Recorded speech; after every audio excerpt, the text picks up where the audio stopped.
The summer of 2025 brought a new kind of chill to the Canada-US border. Not over lumber or dairy, but over digital dollars and sovereignty. On June 27, Prime Minister Mark Carney's government unveiled Bill C-96, the Digital Services Tax Act, targeting global tech giants with a 3% tax on their Canadian revenues. The law zeroed in on companies with global earnings over €750 million and at least $20 million in Canada. Think Google, Amazon, Meta.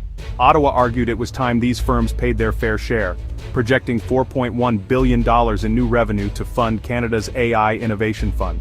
This was about more than money. It was a bold assertion of digital sovereignty. The move followed years of tension. Previous laws had already sparked clashes with big tech over news payments and data policies. Bill C-96 was a direct challenge, especially with its retroactive clause reaching back to January 2022, creating a $2 billion liability for the companies. The tax was set to take effect July 1st, leaving little time for negotiation. For Canada, it was a high-stakes gamble, betting that taxing tech giants would outweigh the risk of angering its biggest trading partner. The world watched as Canada took its shot at Silicon Valley. The digital era's first major tax showdown had begun. Washington's response was immediate and fierce. The Trump administration branded Bill C-96 a direct attack on U.S. innovation and suspended all economic talks with Canada. The White House threatened sweeping tariffs, 25% on Ontario aluminum, plus duties on nickel, AI chips, and 5G components. U.S. Trade Representative Catherine Tai launched a Section 301 investigation, arguing Canada's tax unfairly targeted American firms and bypassed global tax negotiations. The message: Canada's move violated the spirit of the USMCA and would not go unanswered. The standoff escalated rapidly, transforming a tax dispute into a full-blown diplomatic crisis. The U.S. demanded Canada drop the tax or face a punishing trade war. For a tense few days, the economic futures of both nations hung in the balance. The world's closest trading partners were suddenly locked in a high-stakes game of economic brinkmanship. Would Canada hold firm or blink first? The answer would shape the digital economy's future and the fate of North American trade. The clock was ticking. The stakes had never been higher. The fallout was swift. Tech stocks plunged, wiping out $98 billion in value before partially rebounding. Amazon and Google faced billion-dollar tax bills, but the pain spread far beyond Silicon Valley. Oxford Economics warned U.S. tariffs could shrink American GDP and cost 79,000 jobs. Canada risked even more, with auto and manufacturing sectors in the crosshairs. The threat of economic damage forced Ottawa's hand. Just hours before the tax was set to take effect, Canada backed down, rescinding Bill C-96 to avoid a trade war. Washington welcomed the move, and trade talks resumed.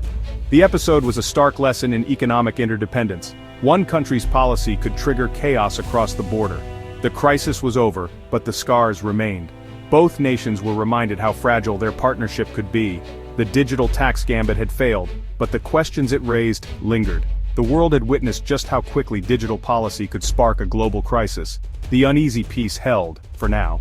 The dispute wasn't just economic, it threatened legal and security ties. The U.S. argued Bill C-96 breached USMCA rules by unfairly targeting American firms.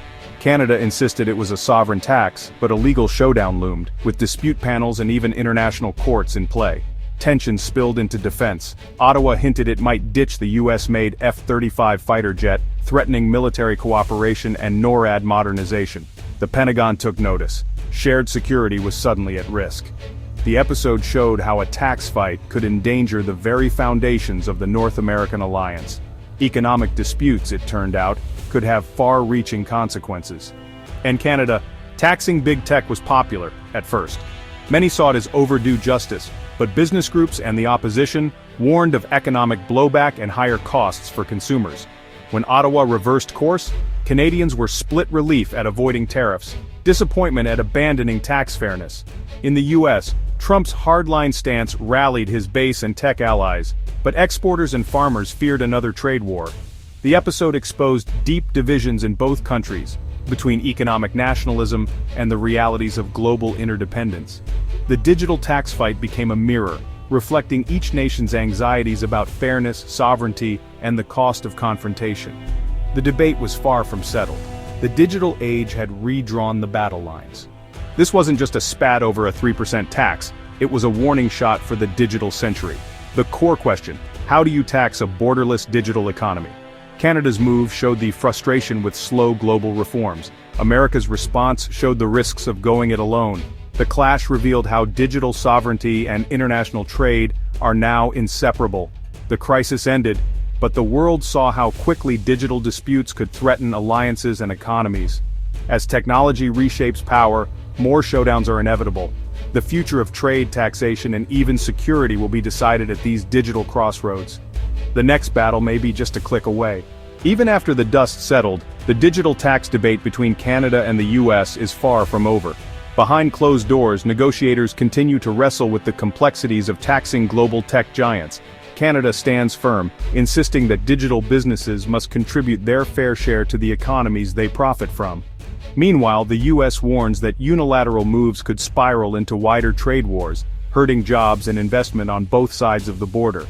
Both countries now face mounting pressure from their own citizens, some demanding stronger action, others fearing the fallout of escalating tensions. International forums like the OECD are working to craft a consensus, but progress remains painstakingly slow. The challenge is clear: how to create a tax system that's fair, enforceable, and future-proof in a world where commerce is increasingly virtual.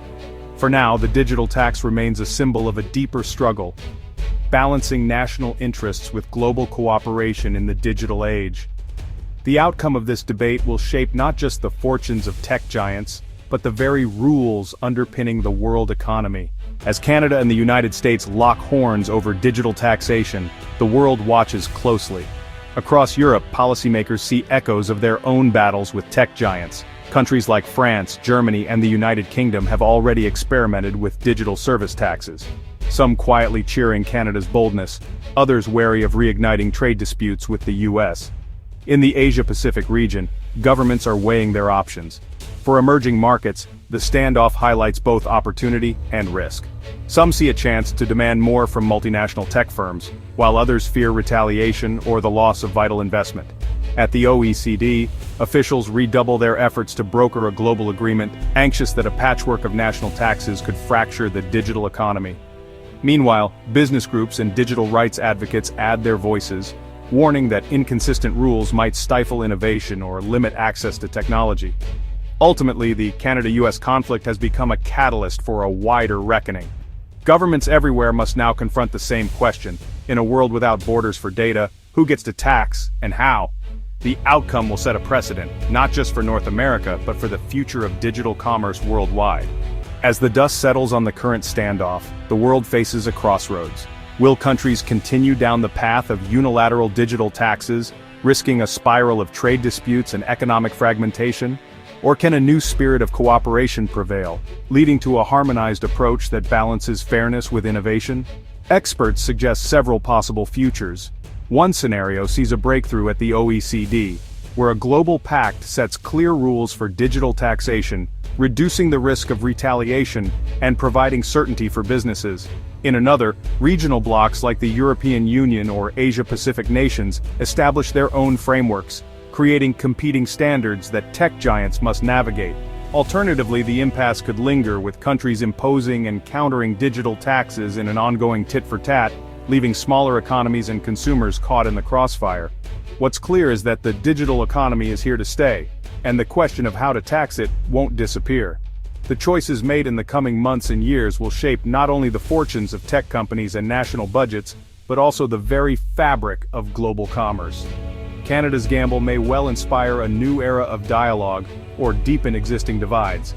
Either way, the world is watching, and the next moves will determine how the digital age is governed for generations to come.